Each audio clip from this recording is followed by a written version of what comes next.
Welcome everyone. We're at the Hult Center in downtown Eugene. So glad you've joined us on Comcast Newsmakers. I'm Ken Ackerman. Hundreds of millions of dollars is what you, the taxpayer, is spending each year on our prison system. That is supposed to increase dramatically over the next few years. Please welcome Senator Floyd Prozanski. He serves on the Governor's Commission on Public Safety. Thanks so much for being with us. Ken, thank you very much for having me. You say that you want to improve public safety while reducing the cost of the state prison system. How does that happen? Well, we've actually had, the governor had a commission that met and came up with different recommendations that we've moved forward. And at this point, the governor is going to be asking the legislature to take this work that's been done over the last year and implement it. And what we're looking at is how do we actually expand our ability to hold people accountable, but at the same time limit the cost for doing so and making certain that you and I as Oregonians are going to be safe in our homes and in our businesses. Unfortunately, we have found that mandatory minimum sentencing does not always answer the questions. One size doesn't fit all.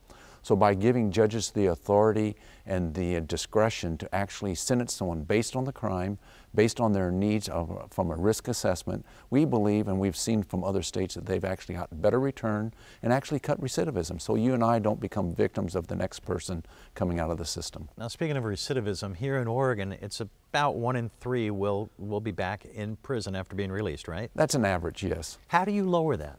Well, again, by using the risk assessments, you determine what the individual's potential is to reoffend, and then you look at what are the issues that they need to be addressed to keep them from reoffending. I mean, clearly, I'd rather see somebody actually paying tax dollars, just like you and I, than someone that's living off our tax dollars, either in the criminal justice system or through the social service system. So when they exit the system, there are services in place that would help them acclimate back into society? Actually, it would even start before that. Even within the prison system, you have various programs, but one of the goals is to actually return back to the local community more dollars that's saved at the state level so they can actually keep people from coming into the state system, first of all.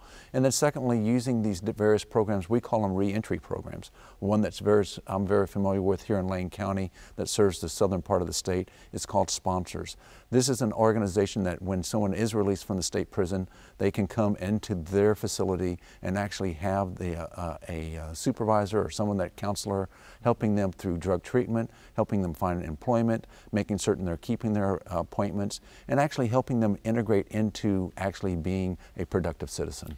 On this slightly different topic, but closely related, you are looking to give local rural districts a chance to contract out for police services, because across the board, all services, law enforcement services, are being cut.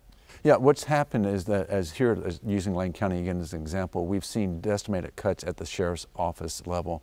And we have rural fire districts that are expected to go out and give fire protection and services to their constituents, the people who live within their rural fire district.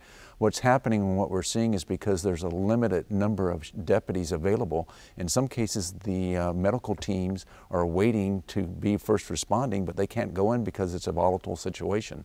So what this would allow is for fire districts to go to their constituents and say, we would like to contract with the local sheriff or maybe another law enforcement agency to have someone committed and dedicated to the fire district geographic area to provide police services. So this actually will get people better response time, and they'll have someone that they're paying for that directly works. And we've seen this work for local smaller communities who can't actually afford having their own police department. All right, Senator Prozanski, thank you very much for joining us and giving us a little education on what's going on. And we want to thank you for being here as well on Comcast Newsmakers. I'm Ken Ackerman. Make it a great day.